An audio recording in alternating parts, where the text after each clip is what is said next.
퇴직한 62세 공무원, 결국 택배 상하차 은퇴의 끝은 이곳. 은퇴 후 우리가 정말 원하는 삶은 무엇일까? 정년 퇴직하고 나면 쉬엄쉬엄 여행도 다니고 손주들이랑 놀면서 살 줄 알았지. 근데 현실은 새벽 4시에 일어나 상하차 하러 간다니 이게 말이 되냐고. 요즘 이런 말 주변에서 심심찮게 들립니다. 평생 공무원으로 성실하게 일한 어씨가 퇴직 후 다시 일터로 나간 이유는 단순합니다. 돈 때문입니다. 문제는 그 일이 예전처럼 앉아서 하는 일이 아니라는 거죠. 추운 새벽 무거운 택배 상자를 나르고 허리는 끊어질 듯 아픈데도 할 수 있는 게 이것뿐이라는 말이 마음에 오래 남습니다. 이런 이야기를 들을 때마다 우리는 묻게 됩니다.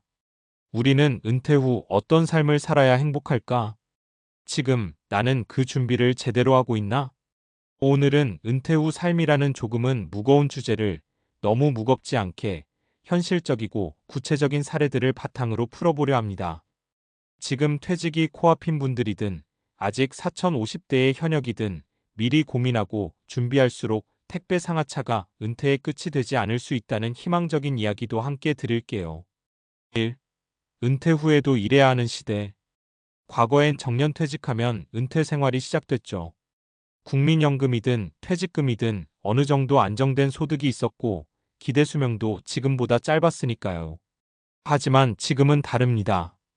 평균 수명이 85세를 넘어가는 시대에 60세에 은퇴한다면 앞으로 2030년을 더 살아야 합니다. 문제는 그 2030년을 노후자금 없이 어떻게 버티느냐는 겁니다. 우리나라 사람들의 노후 준비는 얼마나 되어 있을까요? 통계청에 따르면 60대 이상 가구 중 약 40%는 일을 하지 않으면 생계를 유지할 수 없다고 답했습니다. 그리고 그 이유 중 1순위는 생활비 부족입니다. 결국 많은 사람들이 은퇴 이후에도 일자리를 찾아야만 하는 현실. 하지만 문제는 은퇴 후에 할 수 있는 일들이 한정적이고 대부분 단순 노동이라는 점입니다. 그리고 그 노동의 강도는 생각보다 훨씬 셉니다. 2. 사례로 보는 은퇴 후 삶의 세 가지 방향. 사례 1. 정년 후 다시 야간 상하차 알바 공무원 출신 어씨 62세. 어씨는 교육청에서 30년 넘게 일한 공무원이었습니다. 정년 퇴직 후 국민연금이 매달 130만 원가량 들어왔지만 집 대출 이자와 자녀 대학 등록금, 생활비를 제하면 남는 게 없었죠. 처음엔 쉬고 싶었지만 석 달도 못 가 다시 일자리를 알아봤습니다. 하지만 퇴직자에게 들어오는 일자리 대부분은 고된 일들 뿐. 결국 어씨는 택배 상하차 야간 알바를 선택했습니다. 밤새 박스 나르고 나면 몸이 진짜 안 움직여요. 이 나이에 무릎에 테이프 감고 일할 줄은 몰랐지.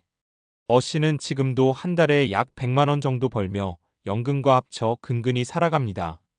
가장 아쉬운 건 은퇴 전에 돈만 모을 게 아니라 은퇴 후에 뭘 할지 구체적으로 준비했어야 했다는 겁니다. 사례 2. 퇴직 후 제2의 커리어, 소형 카페 창업 은행원 출신 B씨 58세. B씨는 시중은행에서 35년을 근무한 후 58세에 명예퇴직했습니다. 다행히 퇴직금과 약간의 투자 수익이 있었고 퇴직 전부터 바리스타 자격증을 따고 주말마다 작은 카페에서 일하며 기술을 익혔죠. 퇴직 후 그는 주택가 근처에 조용한 테이크아웃 중심의 카페를 차렸습니다. 초기엔 손님이 없어서 불안했지만 점차 단골이 생기고 오전 9시부터 오후 3시까지만 문을 열며 지속 가능한 일상을 만들었죠. 혼자 운영하니까 스트레스도 적고 딱 내가 감당할 수 있을 만큼 벌고 있어요. 무엇보다 사람들과 계속 소통하니까 삶이 활기차요. 그는 말합니다. 은퇴 후에 갑자기 뭔가 하려면 너무 늦어요. 미리 준비하고 직접 몸으로 부딪혀보고 해볼 만한 걸 찾아야 돼요. 사례 3. 강의하고 책도 쓰는 인생 2막 전직 교사 C씨 65세. C씨는 고등학교 국어 교사로 33년간 재직하다가 정년퇴직 후 작가 겸 강연가로 새로운 삶을 살고 있습니다. 퇴직 전 5년 동안 그는 자신이 정리한 수업 자료와 에피소드를 블로그에 꾸준히 기록했고 그 글들이 입소문을 타면서 출판 제안을 받았습니다. 책을 낸 뒤에는 교육 관련 강연 요청도 들어오고 이제는 소소하게 유튜브 채널도 운영합니다. 수입이 많진 않지만 내가 쌓아온 경험이 누군가에게 도움이 된다는 게 좋아요. 연금의 보탬이 되고 내가 필요한 존재라는 걸 느낄 수 있다는 게 큰 행복이에요. 그는 퇴직 전 동료 교사들에게 이렇게 말하곤 했습니다. 지금부터라도 당신만의 콘텐츠를 만들어 보세요. 그게 은퇴 후 자산이 됩니다. 3. 은퇴를 위한 준비, 지금부터 실천할 수 있는 3가지. 현실이 이렇다면 우리는 지금부터 무엇을 준비해야 할까요?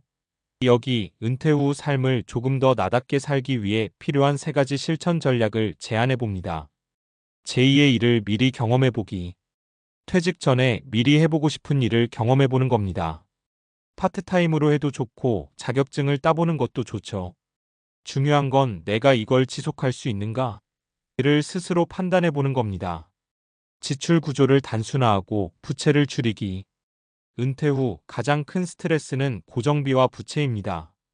자녀 교육비, 대출, 소비 습관 등을 지금부터라도 점검하고 은퇴 시점엔 고정비를 최소화하는 게 핵심입니다. 나만의 콘텐츠 5 전문성 만들기. 내가 가진 경험과 기술, 관심사를 바탕으로 블로그든 영상이든 강의든 기록해 두세요. 이건 나중에 수입원이 될 수도 있고 사회와의 연결고리로 작용해 큰 도움이 됩니다. 마무리하며 은퇴는 끝이 아니라 또 다른 시작이어야 한다. 택배 상하차는 결코 부끄러운 일이 아닙니다. 다만 우리가 그 일을 선택해서가 아니라 어쩔 수 없이 해야 한다면 그건 너무 슬픈 일입니다. 위 에세이에서 자연스럽게 이어질 내용을 생각해보면 은퇴 후 노동의 현실을 좀 더 깊이 있게 짚어보고 그 배경에 깔린 사회경제적 구조와 건강 문제를 과학적 근거와 논리로 설명하는 부분이 적절할 것 같아요. 즉, 왜 은퇴 후에도 일할 수밖에 없는가? 특히 육체 노동을 하는 경우 신체에 어떤 영향을 미치는가? 그리고 그 문제를 어떻게 완화하거나 예방할 수 있는가? 이런 흐름으로 이어가면 앞서 이야기한 사례들과 연결되면서 은퇴 후 삶의 질을 고민하는 독자에게 실질적인 인사이트를 줄 수 있습니다. 은퇴 후 노동, 왜 피할 수 없는 현실인가? 앞서 말씀드린 것처럼 많은 은퇴자들이 경제적 이유로 다시 일을 시작합니다. 그런데 단순히 일자리 부족 문제만 있는 게 아닙니다. 우리 사회가 고령화되고 연금 제도가 완벽하지 않으며 물가 상승과 의료비 증가 같은 복합적 요인이 작용하거든요. 1. 국민연금과 퇴직금만으론 부족한 노후 자금.